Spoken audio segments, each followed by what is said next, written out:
para imigran gelap yang melarikan diri dari Rohingya itu ternyata mereka ini memang benar-benar kabur, bukan menyelamatkan diri ataupun melarikan diri dari peperangan, karena mereka di sana sudah memiliki tempat penampungan yang layak.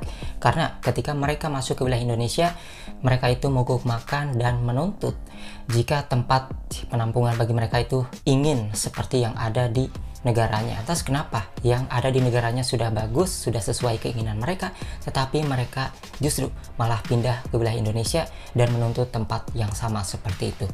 Nah, di sini dikabarkan juga bahwa para Rohingya ini naik kapal tersebut itu benar-benar bayar. Artinya mereka ini bukan orang yang tidak punya. Mereka memiliki banyak uang untuk membayar kapal.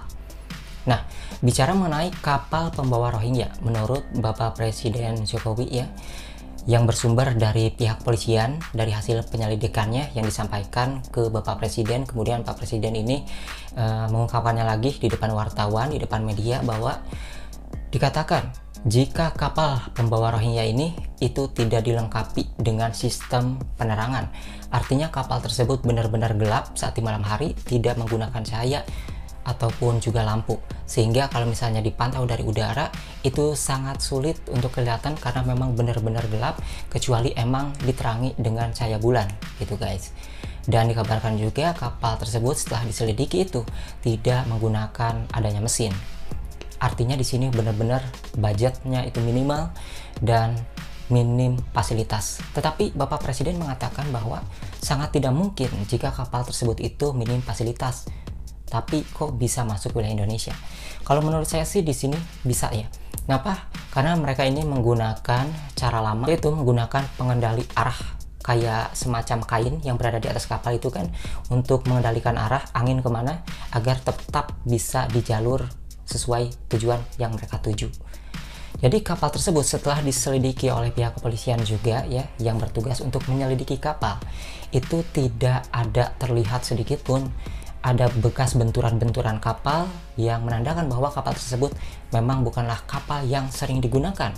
Meskipun kapalnya jelek seperti itu, dapat dipastikan kapal tersebut memang khusus dibuat untuk membawa Rohingya dan dibuat secara budget minimal gitu ya. Karena kalau kita lihat di situ, kapal itu tidak banyak bekas benturan seperti kapal yang sering digunakan. Kemudian kalau dilihat dari modus mereka kan, itu kapal ditaruh di tengah-tengah lautan, seakan-akan nantinya dianggap wah terombang-ambing, harus diselamatkan. Nah, itulah mereka berpikir seperti itu. Kapal tersebut dibuat bahan-bahannya, kalau misalnya kita katakan murah lah ya, bahan-bahannya itu murah, minim budget. Dan kalau misalnya ini dikatakan sesuai standar nasional, itu tidak bisa untuk pelayaran ya. Jadi kapal tersebut tidak berstandar SNI untuk berlayar karena dibuat seminimal mungkin budgetnya. Karena mereka juga mikir ya, fasilitas yang dibuat untuk kapal tersebut itu belum tentu kapalnya akan kembali karena buat ditaruh di tengah-tengah laut dan tidak mungkin kapal tersebut kembali lagi. Maka itulah kapal tersebut dibuat sejelek mungkin, yang penting bisa mengangkut orang. Bahkan kemarin sampai kejadian juga jika kapal tersebut itu sampai ada kebocoran dan 200 Rohingya itu tenggelam guys, hilang di Laut Andaman. Kalian perhatikan soal berita para imigran gelap Rohingya ini mogok makan 2 kali itu, kalau misalnya kalian nonton sampai akhir itu ada narasi yang berbeda. Mungkin kalian tahu judulnya, nonton wah langsung komen ya, tetapi tidak tahu ada di narasi pertengahan dan juga narasi terakhir. Di sini ada di kabar soal Rohingya ini mogok makan 2 kali. Jadi mereka melakukan aksi mogok makan itu saat menjelang makan siang dan saat menjelang makan malam. Jadi pada saat itu dia menuntut tempat penampungan yang lebih layak seperti yang ada di negaranya. Dan selain itu di narasi pertengahan berita tersebut mengatakan bahwasanya ada salah satu Rohingya yang mengadu kepada petugas dikarenakan pakaian mereka ini ya, pakaiannya itu nggak ada, hilang. Akhirnya digeledahlah tas-tas Rohingya lain, dan ternyata pakaian orang tersebut, pakaian yang dimaksud dia hilang itu ada di tas Rohingya yang lainnya lagi guys. Jadi sesama Rohingya aja kok bisa sampai seperti itu ya, pakaian dia bisa ada di tas orang lain yang pada dasarnya mereka juga tidak saling mengenal meskipun sama-sama Rohingya. Nah, di narasi terakhir mengatakan bahwasanya di sana pihak UNHCR ini sudah tidak ada sejak lama. Jadi yang tanggung jawab UNHCR itu kan sebenarnya mereka yang harus memberikan makan, menyediakan juga kayak toilet gitu ya buat mereka BAB. Kemudian mereka juga yang harus menjaga para imigran ini. Tetapi pada kenyataannya di berita yang ada mogok makannya itu akan ada di narasi terakhir dikatakan bahwa yang memberi makan mereka, yang menjaga mereka itu adalah polisi, kemudian Satpol PP dan juga dari PMI. Jadi dikatakan menurut polisi di situ anggota UNHCR satupun tidak ada di situ sejak lama. Artinya di sini anggota UNHCR tidak bertanggung jawab sebagai tugas mereka, gitu ya. Kemudian di sini juga ada cara UNHCR mendata ulang imigran Rohingya yang lari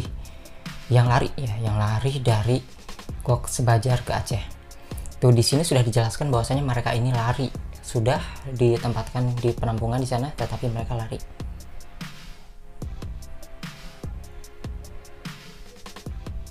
Tapi kalau kita perhatikan ya, di sini anggota UNHCR ini wajahnya bukan orang luar ya, tapi orang Indonesia. Kenapa ada anggota UNHCR orang Indonesia? Padahal kan Indonesia tidak menandatangani konvensi dengan PBB.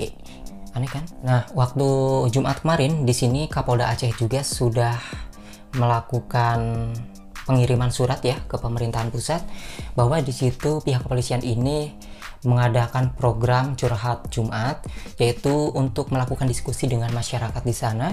Nah, di situ polisi ini menampung aspirasi dan harapan masyarakat atas keluhannya, keresahannya dengan para pendatang dari Rohingya. Di situ juga polisi menjawab pertanyaan dari masyarakat. Kemudian kesimpulannya itu polisi membuat surat ya, Kapolda Aceh ini membuat surat kemudian dikirimkan ke pemerintahan pusat sebagai tanda ketidaksanggupannya untuk menerima imigran dari Rohingya. Nah, tapi di sisi lain para masyarakat yang ada di Aceh ini menolak Rohingya seakan-akan dipatahkan oleh salah satu ketua dari Yara, guys. Di sini Yara ya, ataupun Bang Saparudin Esa di sini itu justru siap ya menampung para Rohingya tersebut, karena menurutnya pengungsi itu wajib untuk ditolong ataupun diselamatkan ya. Yara siap tampung Rohingya di Aceh. Saparudin Esa mengatakan sapi saja malam kita jemput dari hutan, ini manusia katanya gitu ya. Ya memang agak aneh juga ya. Kalau misalnya orang yang di luar wilayah Aceh sih mungkin masih agak wajar ya, mereka tidak merasakan banyaknya keresahan gitu. Tetapi ini ada orang yang berada di wilayah Aceh kok bisa mematahkan aspirasi masyarakat gitu ya. Jadi masyarakat menolak, justru dia menerima. Tapi kalau misalnya ini dikatakan pengungsi sih ya boleh-boleh aja, itu kan sudah ada standar hukumnya ataupun pasalnya. Tetapi kan kalau kita lihat balik lagi bahwa mereka ini bukan pengungsi. Dari Bapak Presiden mengatakan bahwa di sini ada dugaan kasus TPPO. Tetapi menurut pihak kepolisian bukan dugaan lagi, sudah ada ditetapkan tersangka bahwa ini bagian dari aksi kejahatan kasus TPPO. Menurut pihak kepolisian itu adalah tidak murni sebagai pengungsi mereka datang ke Indonesia itu sudah dijelaskan oleh pihak kepolisian ya, bukan dugaan masyarakat lagi, sudah sah itu dikatakan pihak polisi secara publik ya di media pers. Selain itu di sini Yara juga meminta pemerintah dan DPRA pindahkan ibu kota ke provinsi Aceh ke tengah, guys. Wah, macam-macam nih. Kita lihat ya komentarnya. Pulus mengurus semua, maka semua jadi mulus. Mungkin Bapak Ketua dari Yara tersebut belum diserbu netizen ya. Di sini aja Usman Hamid yang kemarin siap menampung Rohingya itu kolom komentarnya kabarnya ini ditutup, guys. Gegara diserang netizen karena mengatakan bahwa yang menolak Rohingya itu hanyalah sekumpulan orang. Maka dari itulah banyaknya orang langsung menunjukkan diri bahwa bukan hanya sekumpulan,